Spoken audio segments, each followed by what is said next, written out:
I don't want to do Everyone has a unique gift, and Mike, the creator of the 1NELife podcast, believes most people don't know how to use their gifts or what they are. Mike wants you to see things from a different perspective and be true to yourself. The 1NELife podcast unites the world through art, fashion, music, and film. It inspires, motivates, and creates positive energy, love, and compassion to all communities and creates an equal playing field for all. On the 1NELife podcast, they cover topics like building relationships, overcoming adversity, habits of healthy people, and much, much more. We only have one life to live. Be yourself and live your truth. Add the 1NELife podcast to your playlist. That's the number 1NELife. Available on Spotify, Amazon Music, Apple Podcast, and your favorite podcast platform.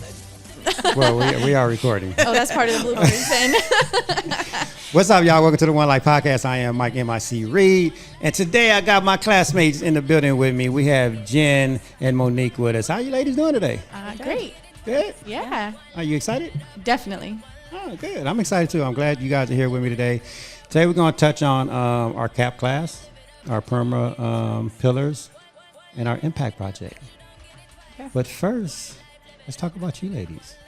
What do you guys do? Want to go first? No, you go first. Yeah, Jen. So I have a take and bake cookie business. It's 3J Sweets, named after myself, Jen, my husband Jason, and our daughter Juliet. And we do frozen cookies that you take home. They're pre-portioned. You need to go right from your freezer into your oven, and then you got fresh cookies at home. So what made you came up with this? I know the story, but let's get our listeners a little background on how did you come about this? I baked for years, and I did cakes for a couple years. I went to school out here for baking, and this market's a little interesting for that. So I went back, worked out here, and then thought, I was at the chamber for over a year, and I saw these people opening up their businesses, and I was like, I should be doing this. Like, why am I not doing this? So I ended up doing my own thing, and I thought, why not? Baking cookies were easy. Jason and Juliet have a huge sweet tooth, so I didn't want to make dessert every night, so it was easy to just make the cookies, pre-portion them, freeze them, and then when they wanted cookies, I could just throw them in the oven while we were eating dinner. So it just worked out for us. So I was like, if this works for us, this could work for other people. Now, so your husband and your daughter has sweet tooth. Do you? Initially, yeah, but after I'm in the kitchen baking, and you don't even want to I've taste it become anymore. very desensitized. I mean, don't get me wrong, I love sweets, but it's the same. I've tasted these cookies. I've eaten them so many times. So right. Now, I met another lady out here that does something, not cookies, but she does like chocolates and stuff like that. And it's interesting that, and she wasn't the only one. I met a few people like that she doesn't even like it. She does it because of her son, and the community loves it. Yeah. But she's like, I don't even like chocolate. Yeah. That's her business. Yeah. Hilarious. Yeah, it happens. It's like anything. Mm-hmm. Yeah. And so you're part of the big festival that's coming up. Oh, yeah, I'm going to be a vendor at Grace Fest. I'm super excited about that. So Communities for Christ is the one that hosts Grace Fest out at the Palmdale Amphitheater, and they sell out every year. And when I worked in the chamber, I got a chance to meet them because they're just in the same building as us. And so when I went in there to say hi the other day, they were looking for one more vendor, and they're like, we'd love for you to join us. And I was like, oh, okay, great. It's a fantastic opportunity. They're going to sell out at 6,000 tickets, I'm sure. And then I'll get a chance to meet a bunch of people, get some great exposure from my brand, and make a couple thousand cookies. Couple of thousand. Yeah, that's right. 'Cause you said you had to make a couple of, like 2,000. That's what I'm going to shoot for. That's your goal. That's 2,000. my goal. Yeah. Are you going to go over, or if I can, I will. Are you having anxiety right now? Like, 'cause they sold out tickets like 6,000. Do you feel like you need more? No, I think I'm going to be okay. There's another sweets vendor, and then there's other vendors there too. So I think I should be good. Am I putting the anxiety into you? No, but I can only prepare for, Right. I can do my best. And then if we sell out, then we'll just be out there jamming with everybody. So we'll have a good time either way. It's going to be a great time. And when is this event? So the 8th is a worship night. September 8th is worship night. That's free, so everybody can attend that. And then the 9th is the day that's paid admission. Okay. Yeah. Nice. Yeah. And Monique. You know what? I'm looking at Michelle Quay's website. Yes. Monique. Yes. How you doing? I'm good. Happy to be here. Thanks for having us. Oh, thank you for being here. Yeah. So what is your baby? You on daycare, right? Yeah, we own 2 child cares here in the Antelope Valley. We've been doing it for, and I say we because I work alongside my husband and my wonderful team. Well, I've been doing this for over 18 years. We service over hundreds of students, and we're really community-focused daycare where we provide transportation before and after school care, nursery school, preschool. Yeah, and it's funny what our childcare has evolved into, because a lot of times kids age out at 13, and we still keep them coming to our childcare. Oh, past 13? Yeah, so we still keep them, and they become an extension of our daycare family, and we mentor them. And if they want to work when they're old enough, we give them jobs. That's awesome. That's awesome. Yeah. I think just like a couple months ago, I looked back at it because, when you're in it and you're working and doing it every single day, you kind of don't see the impact you have on the kids. Right. And one of our kids is going off to, one of our daycare kids that I literally changed her diapers.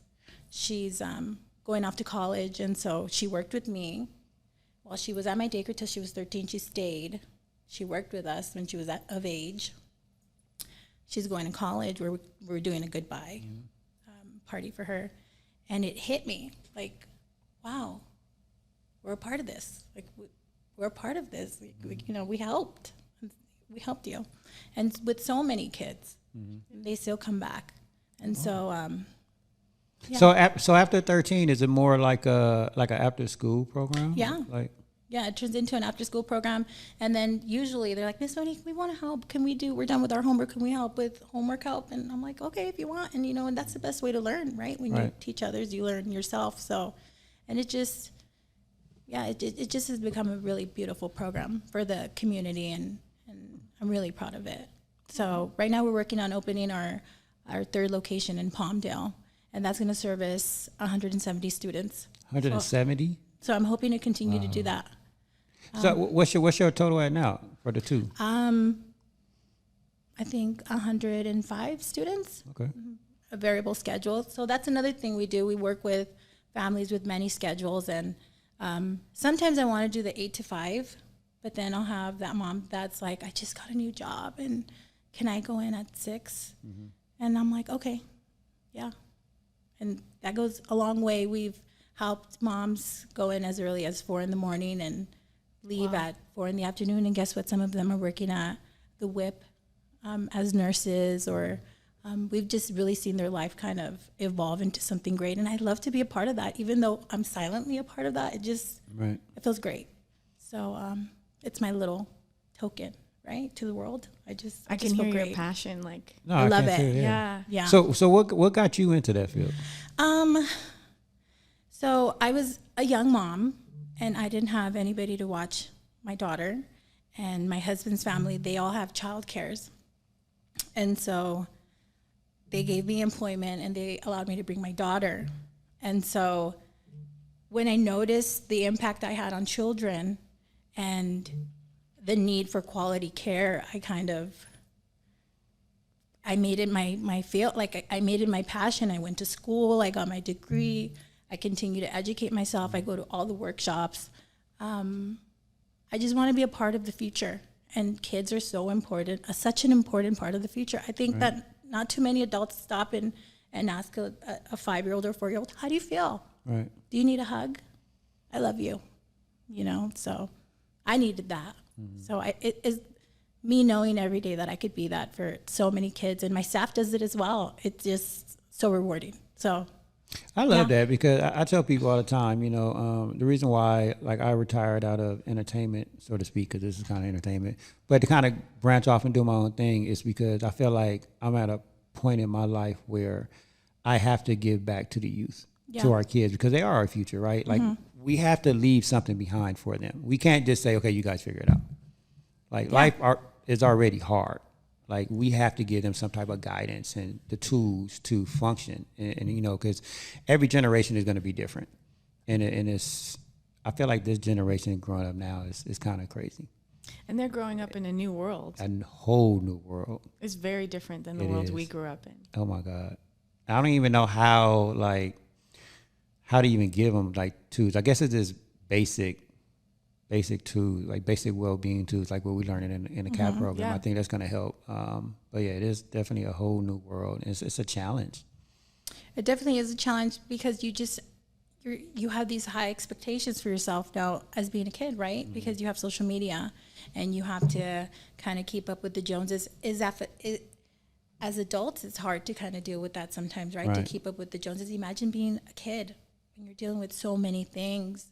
And so as if we can help them and let them know, like, hey, you know what? Don't worry about it. You got this. I went through the same thing, even though sometimes they don't listen. Because remember, we didn't listen when we were kids. Like, what do you know?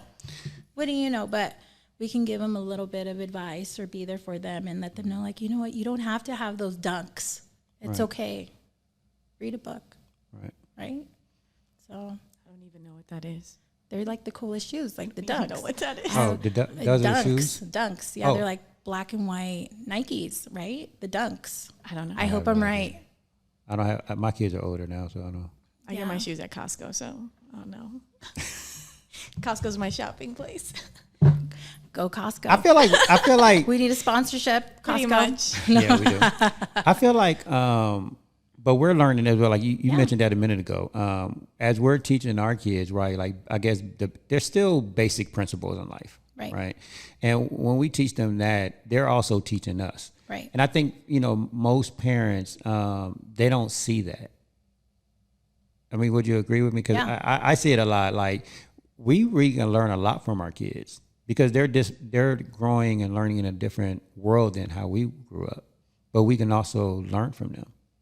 And I feel like I'm learning from my kids. Like my daughter's 21 and my son's 26. I'm learning from them.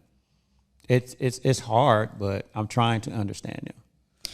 It's hard, I think, to get out of the mindset where you're just like, I know what's best for you, and I've been there, done that, right?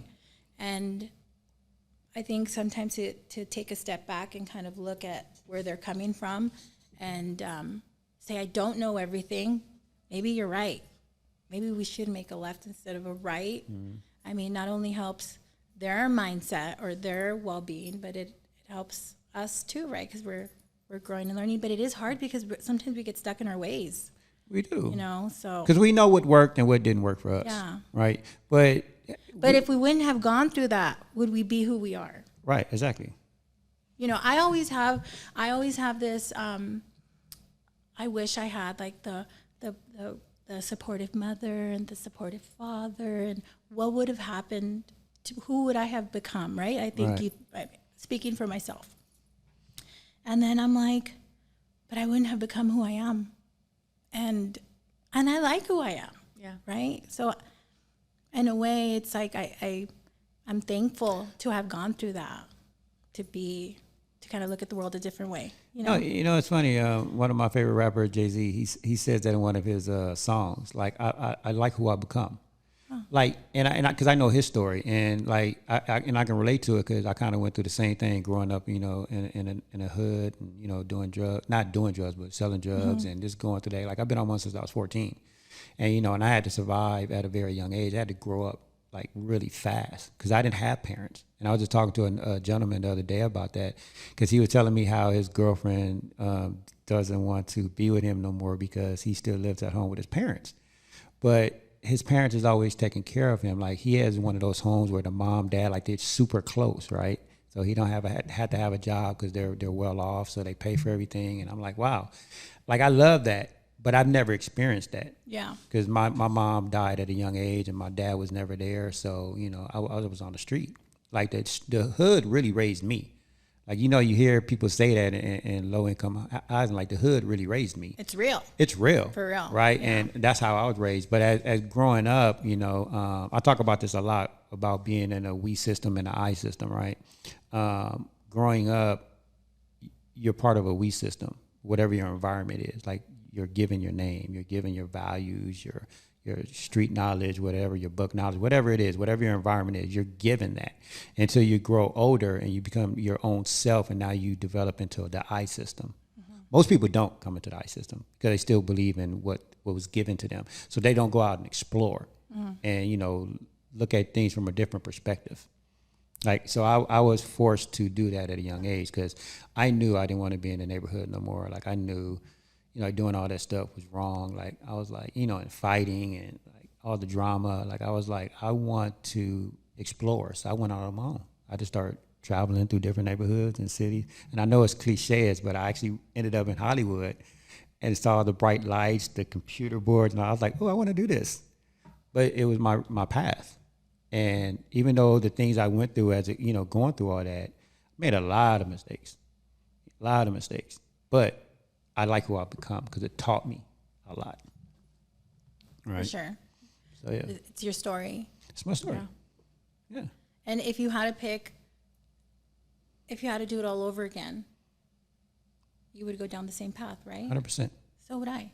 100%. So would I. And I don't know if it's because I'm older and I have kids and I adore my kids and I'm the parent I wanted. I'm the adult I needed.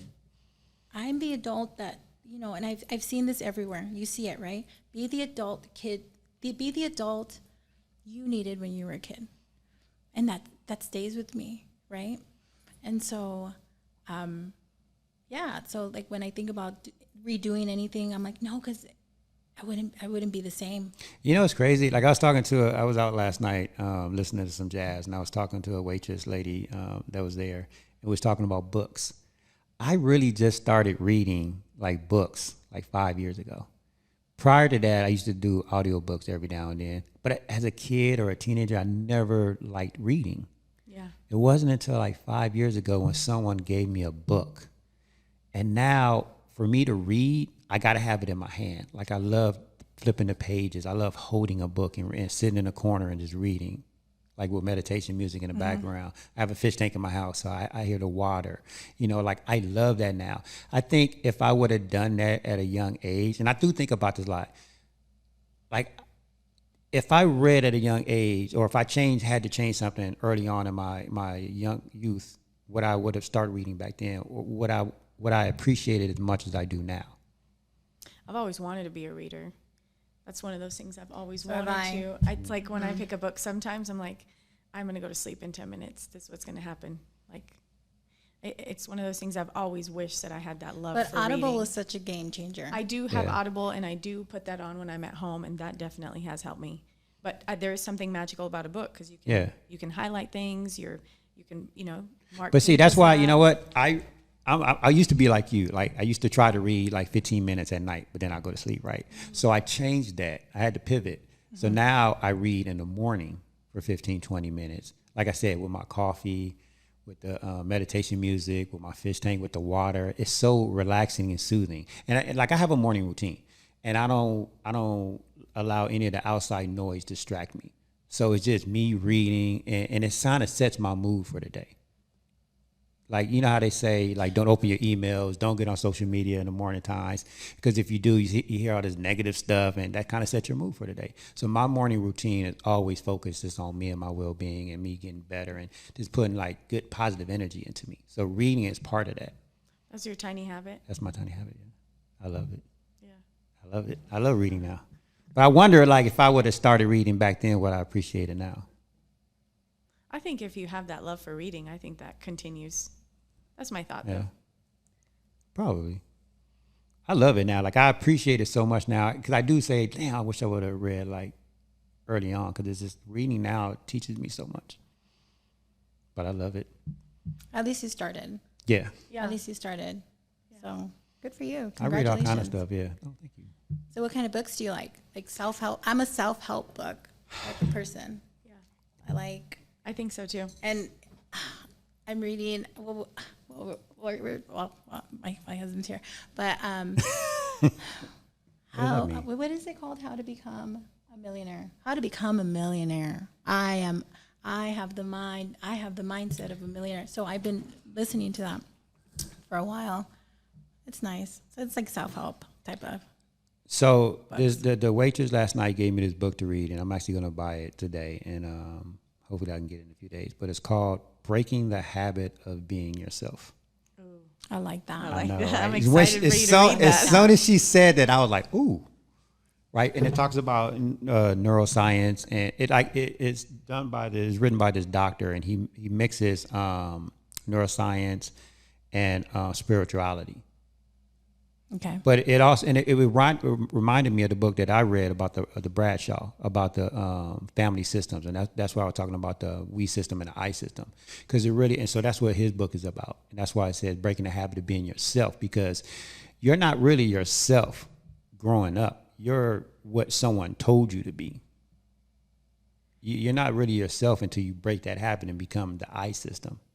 I think a lot of people are not themselves. Well, yeah, they are who someone else. They're their environment. Yeah, they're like checking boxes off that someone else said. Hey, you got it. This is success. Yeah. This is marriage. This is this is it, we're checking boxes off. Exactly. So how do you break that?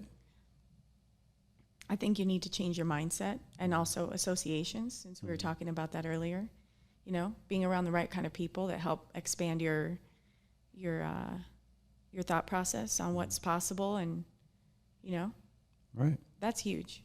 It is, because most youth that I talk to, their fear is their friends.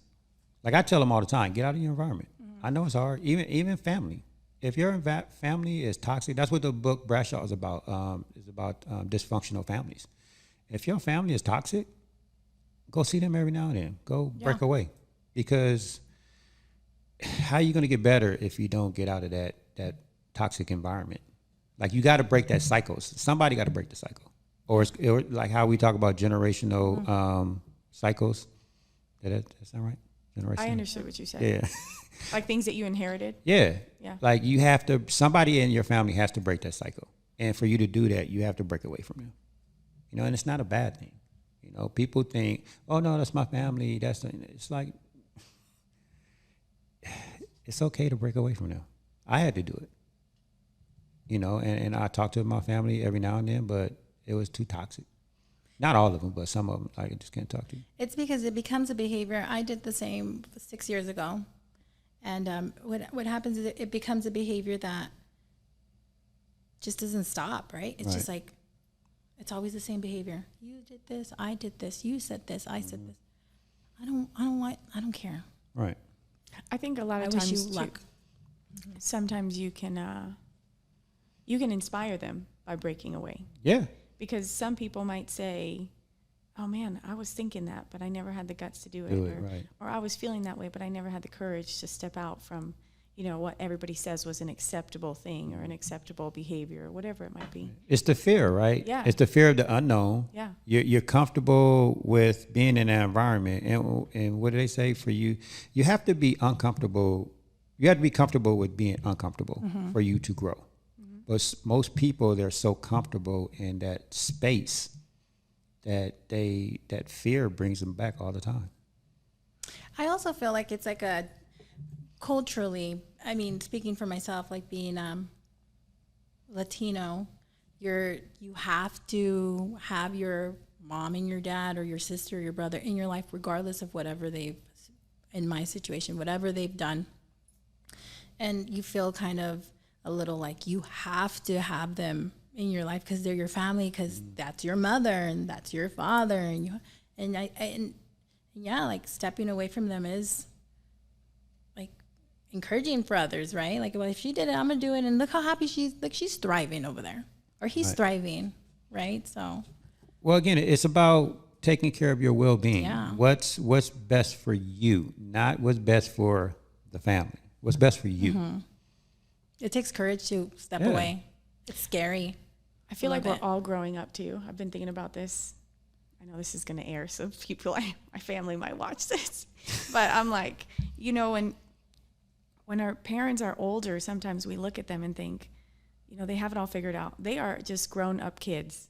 They are still figuring things out. I'm still figuring things out. I tell my daughter that all the time. I'm like, I am older than you, so I know more stuff than you, but I'm still growing up. You're still growing up. I'm just trying to lend you some of the stuff that I've already learned. Right. I still have, another 40 plus years of growing up ahead of me. But I think about my parents in that way too. Like, they're in their 60s. They're still growing up. They don't know everything yet. Right.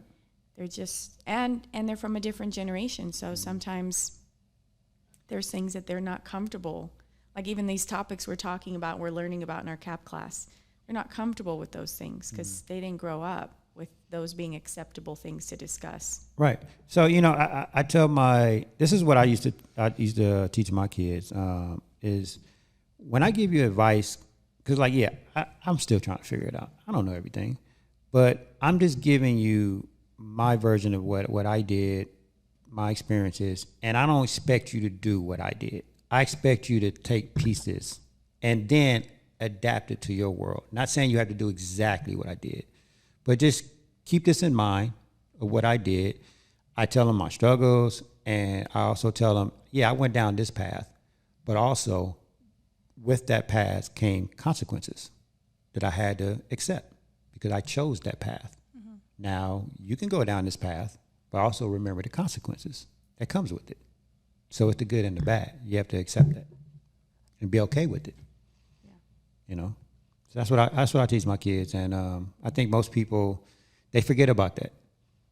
Like they think because we're telling them to do something, like you have to do it my way. It's like, no, don't do it my way. Just keep in mind, be mindful of what I'm telling you and the experiences that I went through, and are you going to be okay with the consequences that come with it?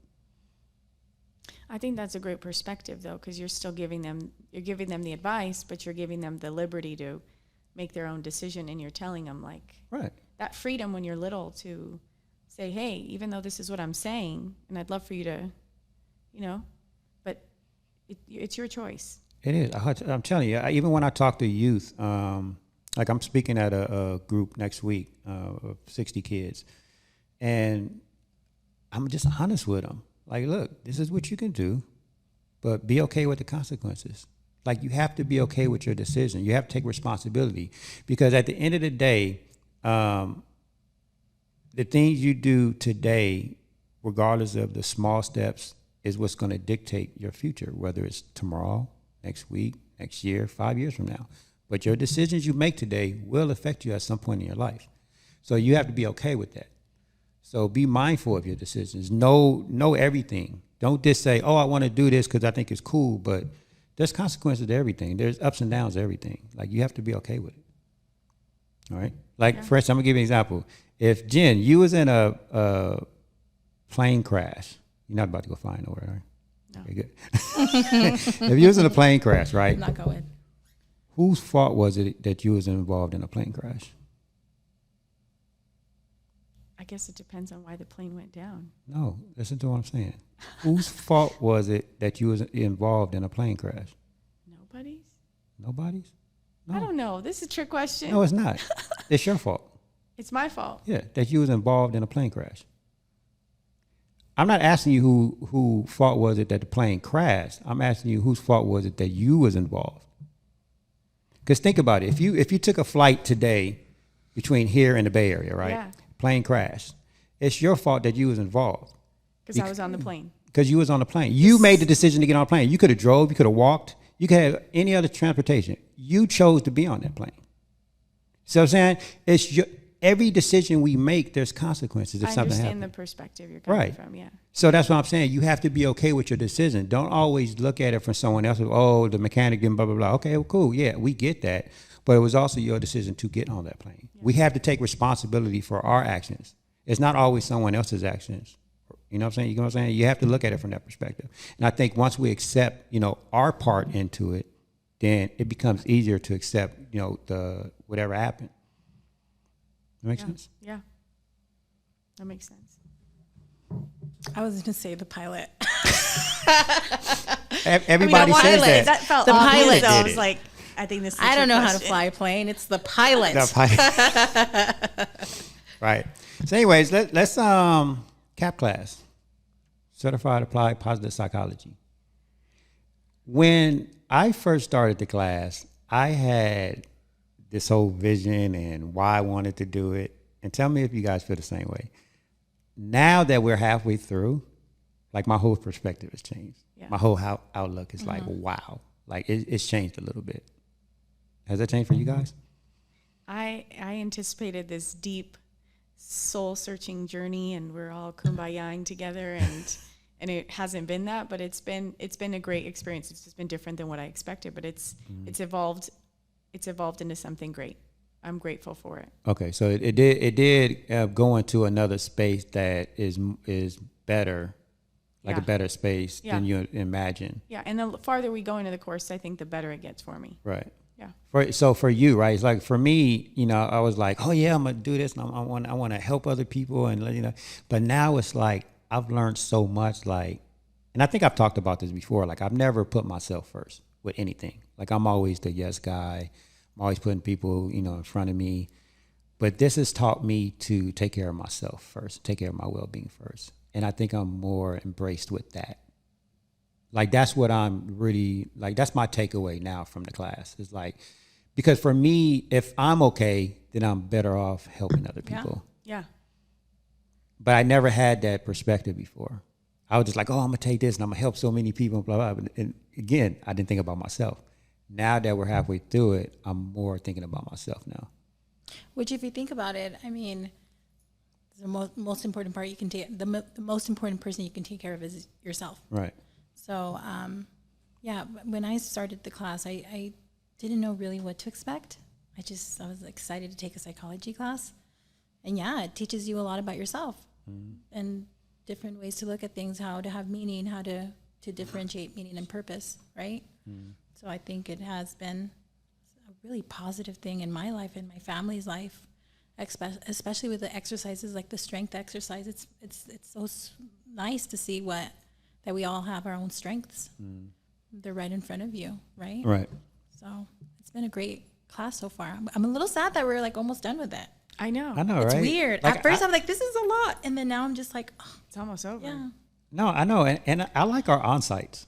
Yeah, Honestly, I like our them. on-sites better than our Zooms. Agreed. Yeah. I like our on-site, even because it's not like it's every week or every day.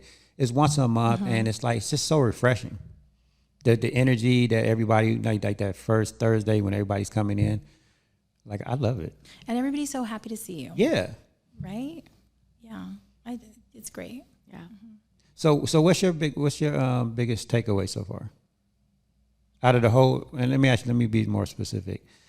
Out of the PERMA, right, pillars, which one resonates more with you now? Tough question. Being positive. I think that sometimes unconsciously it's easy to be a little pessimistic. And now for me personally, I start my day off with like a positive outlook, and it kind of helps me, helps my family, helps my employees, helps my community, right? So I think positive, to be a little more positive. I think mine would probably fall into that same category. It's helped just kind of impact my perspective, not only in my own life, but in when other people are talking, I'm able to say, I feel like I'm watching their situation unfold, and I can better speak to them on how to just not look at it from ground level, like step up, And so sometimes the bad can not consume you, and you can see beyond that. So will that fall more into engagement or not positive emotions, right? Maybe, more engagement. Maybe it checks off a couple pillars. I don't know. I don't know. But I mean, that's probably been my biggest takeaway. I feel like I am more focused on the good in my life and more grateful for what I have. And the people that I have in my life. And so, but that perspective, I don't know what box it would check off, but for me, it's been like the perspective during tough times, like just being able to adjust that. And we've gone through moments during the class where, Jason didn't have a job for a couple months, and it was like, this is rough. But even in those moments, like I had to tell myself certain things, and I had to encourage him, and then we had to encourage each other. And it ended up being better than what he had before. So, right. So you've already used what you learned so far. Yeah, and doing the strengths, that was super fun because we each did it, and so then we compared our top fives and just saw how different and similar we were in our strengths. Wow. So whatever was like my strength that I'm the weakest in, if I would say that word, that might be something he's much stronger in. And then seeing our daughters, that was fun. Wow. Just understanding her better because she did it while she was on her own. So How old is your daughter? she's 12. Oh yeah, she's young too. Yeah. What did she think about it? She had a good time doing it. We honestly need to sit down and even discuss it again because there's just so much in those. Did she? I'm just kind of curious. For a youth at 12 years old, did she understand her top five? She was surprised. She was surprised. Yeah, she was surprised. She was surprised at her top 5. So could she see it now? Like, okay, I could see where that falls into my life. I don't know. I don't know if I would say that, but I definitely remember her saying like, "Oh wow, I didn't expect that." She didn't know that that was her top 5 strengths that she uses those. That's crazy because I thought so too. Like when I saw my first 5, I like that's interesting. Like well, my number 1 I knew. Mine's is spirituality. Me too. Like I knew that. Like okay, that made sense. But the other 4, I was like, oh okay. I thought those would be lower and other ones would be higher. But I can actually see now where how they fall into place. How about you? My first one's honesty. That's fine. You just meet me and I just can't help. Sometimes it's a little too much. Like, really, yeah. did I really say that? Yeah. I'm like, but That's you funny. know, I think I suffer from that too. I really wanted to get leadership as number 1, and I didn't get that. It was my top 5. But Was it? Yeah, it was my Okay. top 5. But I was like, really, I'm so bossy. That's why I didn't. You know what's crazy? My leadership was so far down the line, and I always thought like I was a great leader because I'm always like at the head of the table, like leading a conversation or something. So I was surprised it was so far down. I have to remind myself of this though. Like that is still in you. It's just No, yeah, I know it's still in me, and that's why I said I can understand my other 4 Yeah. because now I can see because my other 4 is like grateful, kindness, and grateful, kindness. Oh shit, I forgot the other one. But I can see like I am grateful a lot. Like I am kind. I am more kind to people than I am a leader. So I can see where it plays in a part of that. I'm happy with it. Yeah, I actually love my top 5. it was a good experience. Yeah, I love it. I'm looking forward to even the PERMA survey going back. Was it the PERMA or the VA? It would have been both probably. Well, the VA is the strength. Taking them next year, like taking them a year out and seeing Right. how they correlate. I think they both save your results from your last time so that you can compare. Okay. Oh yeah, I think they do. Yeah. That'd be dope. Yeah, I'm interested after the class, and after maybe a few months of me applying all this to take it again and see where I'm at. Yeah. That'd be interesting. Did you get any triggers? Have you guys got any triggers yet? Of course. Yeah. She was like, of course. Yeah. I did. I did on our two on site to go. I got a trigger that. No, go ahead. I got a trigger that really bothered me in class. Although I got really emotional. Oh, in the class? Yeah, like Really? not our last on site, but the one before that. Okay. Like it was that day on the Thursday where everybody got emotional. I think the first half. You guys don't remember that? I think there's emotion in every class, so I can't remember. No, which this one. Yeah, this one was. Oh my God! Like everybody got emotional. It was when April started really crying, and like everybody felt the tension before lunch. April? Yeah. Were you there? Was you there today? I was there, but I don't remember the specific topic we were covering at Yeah, that time. like it got really emotional. I stepped out for a few minutes. Like I literally walked out for a minute. Then like I remember, like Olivia and a couple other people came out there. Like, you okay? Like even Thalma came out and talked to me. Like it just got so emotional. What was the topic that It was relationships. relationships? It just had me, and I think that's because I just went through a breakup. So everything was just like wow. Like it was a big trigger. I even told Lewis that morning. I was like, wow, that was a trigger, and I wasn't expecting that. Like you never know, like what's gonna happen.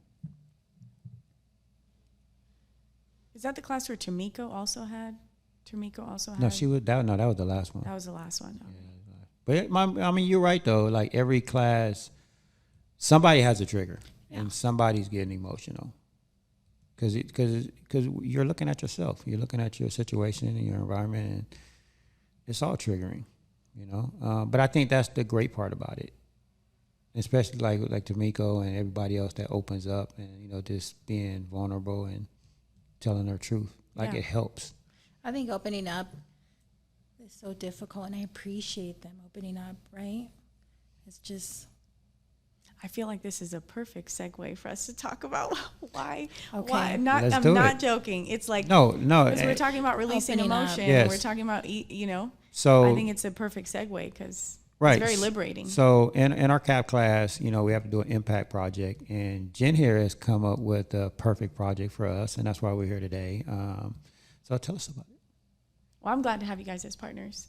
Well, thank you. I really for do. including us, actually. Yeah, I'm for sure. I feel like you guys just bring. It's a great trio, and we all complement one another, and we're emotionally intelligent enough to be able to speak our truths without offending each other or feel like it's a personal thing. Right. So I love that maturity in this group. But the concept is a truth booth. So it's going to be called Truth Booth AV. And you go in and you have the opportunity to release whatever pain or wrongdoing, a secret you've been holding on to. And it could be light or it could be heavy. We're hoping that people just go in and whatever's been weighing on them, they are able to write it down and kind of let it go. And there's going to be a couple things that evolve from that with your show. And then also we're hoping to put a mural together so that people in our community can see what other people are struggling with, so that it might help them put their issues in perspective, or to see that they're not alone. Right. And we also get to provide resources through that. So I think the concept is so cool, and it can have big ripples Right. in our community. And it's anonymous. And it's anonymous. Yeah, so you can go in and like you just said, release whatever truth it is that you've been holding on to, that you just need to let it go. Go in and do it, and hopefully, healing is possible. So I'm excited about it. I am. I mean, because the more I think about it, like, I know this is called an impact project, but I really think this is going to be a huge impact. I think it's going to be bigger than we Anticipated. And I think we'll be able to involve other organizations from the data that we collect. Yeah. That can better serve our community. I do as well. Yeah. Yeah, and we're going to help people. Mm-hmm. We're really excited, I think the three of us, to hopefully work with kids out here with this project. But I mean, adults need it too. We sometimes just keep things bottled in for so long, and they can end up literally becoming physical manifestation. Like, they can manifest themselves physically in our bodies. The weight, the stress, the anxiety, all that can become cancer. I really do feel that. I feel stress is one thing that does lead to health issues. Right. And that's one of the reasons why I created this show, is to have conversations and people to come on. And, my tagline is, it's your story, to tell your story, and release it. Because most people, they want to tell their story, but they don't really have a platform or anybody to really, let's do it. Because other people think, they just want to vent. And that's why I tell people, I don't mind someone calling me and letting them vent, because I know that's what they need. Sometimes people just want to vent for 5-10 minutes, and I don't mind it. We're not going to do it for about 2 hours, but I'll let you sit there and vent. But afterwards, we're going to have a conversation about the solution. Mm-hmm. Like, I was with a friend last night who was going through some things, and I let him just vent, right? But then afterwards, I said, okay, I've listened to you vent now and it's been a couple of weeks. I said, we know the problem. We don't need to keep talking about the problem every day. Let's talk about the solution. Let's talk about what's going well. Let's talk about the positive of everything that's going on. And it helped him last night. I hope it did. I haven't talked to him today, but I hope it did. And I'm hoping that this truth booth does kind of similar the same. It's like, okay, you have this deep secret or truth that you haven't, released yet. Let's release it, and now let's talk about solutions on how to take care of your well-being now. How can you get better? Because when you're holding things in, that's where all the anxiety is and the stress, and it's not healthy.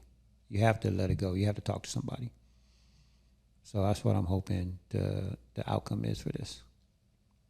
And in a lot of cultures, talking about these things is not popular. So this might be an opportunity for people who have never felt comfortable saying this out loud to just let it go and then start seeking, some positive outlets on how to start getting better. Well, I mean, it's true. And I say this a lot, that as kids, we're always taught not to speak unless spoken to, but we're never spoken to. So it's like, that's why kids hold things in. Yeah. I mean, I don't know about you guys, but when I was young, people always used to say all the time, like, never talk. Grown-ups are talking. Don't speak unless we're talking to you. But no one's ever talking to us. No one's ever asking, well, how do you feel? What do you think? That was never a question for us as kids. So how can I say what's on my mind? That's how I was raised. So how do we break that stigma? I'm hoping this does that. Yeah. It gives them that platform. Definitely. And hopefully we just have a better generation of people just kind of releasing their traumas, right? Their trauma, just leave it there and forget about it. Right. Let me ask you a question, Monique, because you have a daycare and you've been doing it for many years. Do you ever get? And I don't know if this is something you want to talk about, but do you ever get like kids telling you things? Somewhat.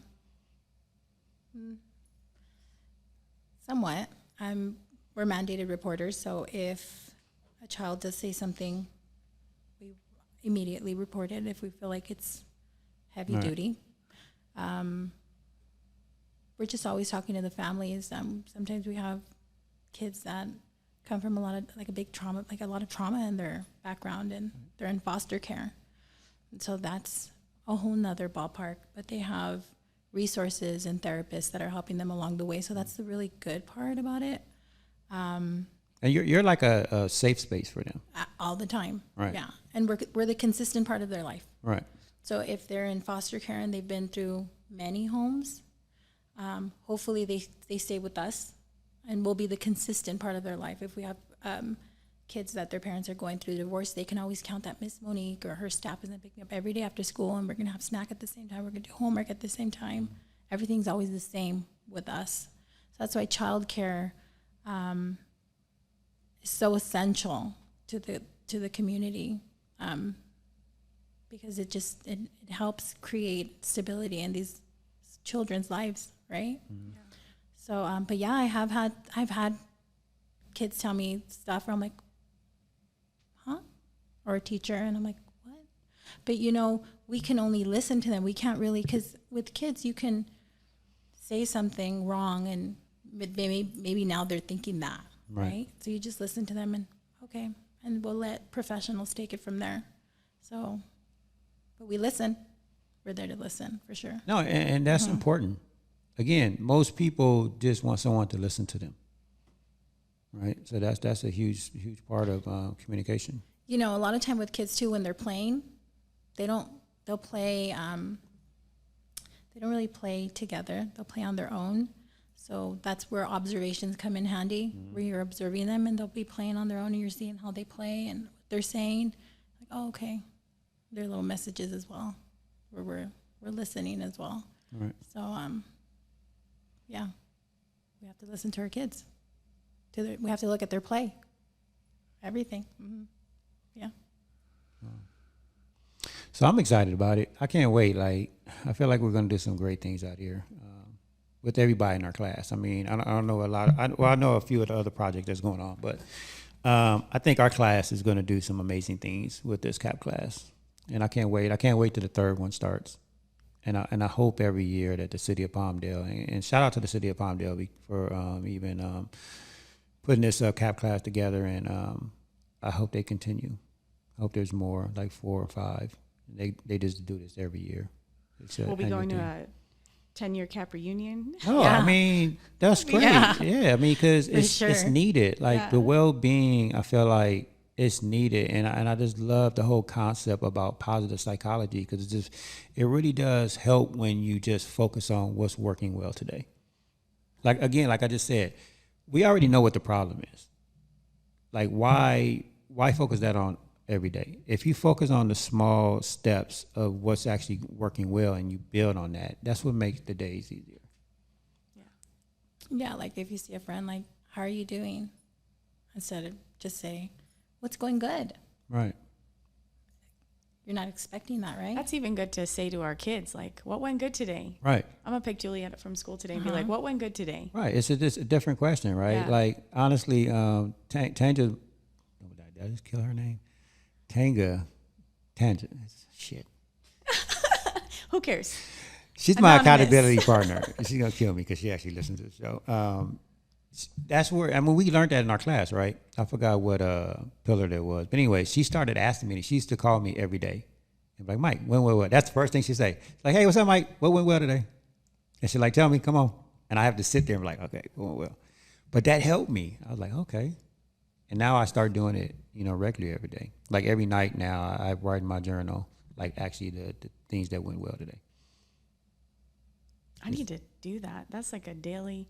Yeah. You're always out in the community meeting people. So instead of just saying, hey, how are you? You could be like, hey, what's going on? What good is going on in your life? Yeah, what went well today? Tell me about your good news. Yeah. There's got to be something. It's positive. It's just bringing that positive energy out there. Yeah. Makes you feel good. Yeah. It's one of those feel good moments. I love it. Totally. Yeah. Agreed. So we're about out of time. We have 50 minutes now. So I know you ladies have to go, but I want to say thank you, both of you, for making this happen, for being on here and talking and telling your truths and your story. And I look forward to this impact project. I appreciate you, Mike, because this is great what you're doing. Thank you. Allowing people to come on here and they might have not had that platform before. I don't think they would have. So it's a great space that you've created for them. But yeah, I mean, like I always tell people, even if someone listens to this 5-10 years from now, you just never know, what we said today might save someone's life. Even the little tools that we give out, or even a conversation. Yeah. Somebody just needed to hear something. For sure. That's why I did it. I love it, and I'm gonna continue to do it. But thank you. I appreciate those kind words. Thank you for having us do. Anytime you guys want to come on, more than welcome. Thank you. All right. You guys even want to leave with any last words? Can't wait for you guys to visit our truth booth. And no, really, I can't wait. I can't No, wait. no, I can't wait to actually see it physically. I can't wait. Yeah, I can't wait for it to be built. I can't Yeah. wait for it to be at its first spot and for people to come in and for us to see what comes from it. Not just. I think it's going to really be impactful. So Right. I'm very excited. So keep an eye out for the truth booth. Yes, it's coming. It's coming, you guys. Yeah, it's definitely Visit coming. the website, Truth Booth AV, Yeah. and drop your truth. Yes. All right, we out of here, you guys. Thank you again, ladies, for coming by, and thank you again for being pillars in the community as well. Because you both are pillars in the community. Ditto. I appreciate it. Right back at you. And good luck on your festival coming up. Oh, I appreciate it. That's gonna be a lot of fun. I'm not going to sleep for 3 days, but yeah, it's going to be great. It's gonna be fun. All right, you guys, we out of here. Be well. Bye.